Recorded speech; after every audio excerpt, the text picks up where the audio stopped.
तू खावाया पार सही कौन गलती कईनी तू खावाया पार सही कौन गलती कईनी सबके तू ही हवा पालनहारी भगवान सबके तू ही हवा पालनहारी भगवान रखल जे हमारी भगवान रखल जे हमारी भगवान रखल जे हमारी भगवान रखल जे हमारी भगवान। एक दो तीन इतना बात कहत कुछ दूर गईली एक सौ डोमिन के घर मिलल अगर दुआरो बेले के पेड़ रहे वही पेड़वा में गधा के बांध ली अपने वही जब बैठ के लगली छहाए तब तक डोमिन घर में से निकल ली और दोनों जने बैठ के अपने में लागल बतियावे रानी सब ये कहली कि हमार पति देव हुमन कपिला गाय के शराब से ही गधा हो गए बड़े तो डोमिन पूछली कि आखिर कैसे ही फिर राजा हुई है तो रानी कहली कि केहू सती एक लोटा जल पिया दी थी फिर गधा से राजा हो जाई है डोमिन कहली कि ठीक बा हमार पति देव आवत रहे और उनका से पूछ के हम एक लोटा जल पिया दे तब तक उनके पति देव अले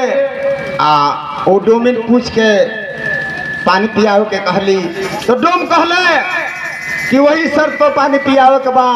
जे हमारा घरे 12 बरिस नौकरी करी है रानी सबिया सुनली सकार लहली तो डोमिन एक लोटा जल ले ली आ कैसे का कहली रानी हो का कहली हो एक लोटा जलवा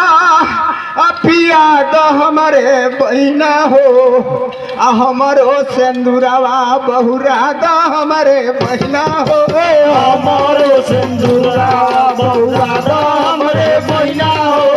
हमारो सिंदूरवा बहुरा दो हमारे बहिना हो हमारो सिंदूरा बहुरा दो हमारे बहिना हो बहुरा दो हमारे बहिना हो बहुरा दो हमारे बहिना हो बहुरा दो हमारे बहिना हो हमारो सिंदूरा बहुरा दो हमारे बहिना हो हमारो सिंदूरा बहुरा दो हमारे बहिना हो हमारो सिंदूरा जो बहरईबू हमारो सिंदूरा जो बहुरईबू कृपा होई भगवान के स्वर्ग में जईबू कृपा होई भगवान के स्वर्ग में जईबू स्वर्ग में जईबू तू स्वर्ग में जईबू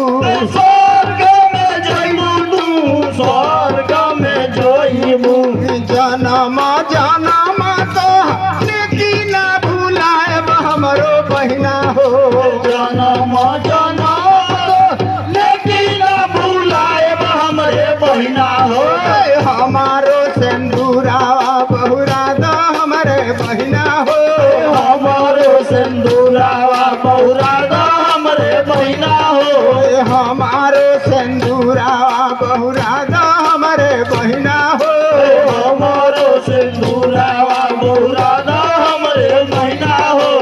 एक दो तीन ओहे डोमिन एक लोटा जल पियौली तो फिर गधा से राजा भइले वादा किया था पहले रानी वही था उनका वादा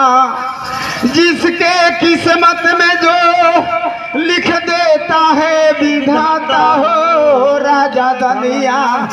अब भर ले डोमा घर पानिया राजा दनिया भर ले डोमा घर पानिया राजा दनिया भर ले डोमा घर पानिया राजा दनिया भर ले डोमा घर पानिया राजा दनिया राजा दनिया हो राजा दनिया राजा दनिया हो राजा दनिया भर ले डोमा घर पानिया राजा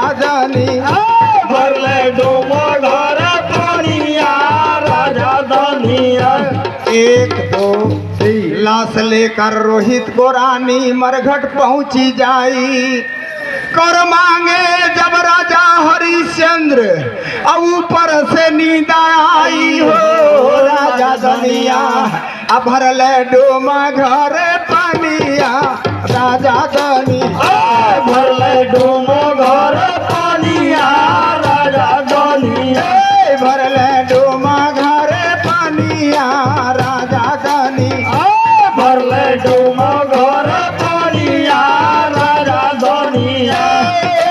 राजा धनिया हो राजा धनिया हे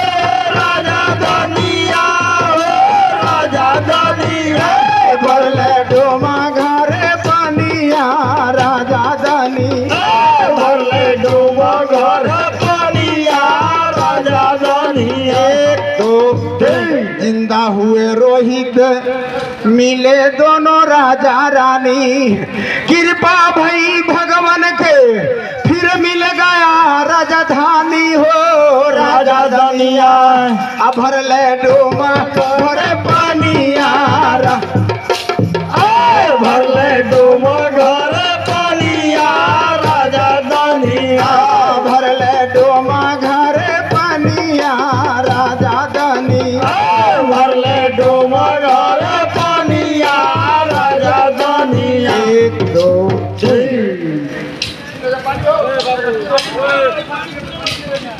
5 मिनट में बाबू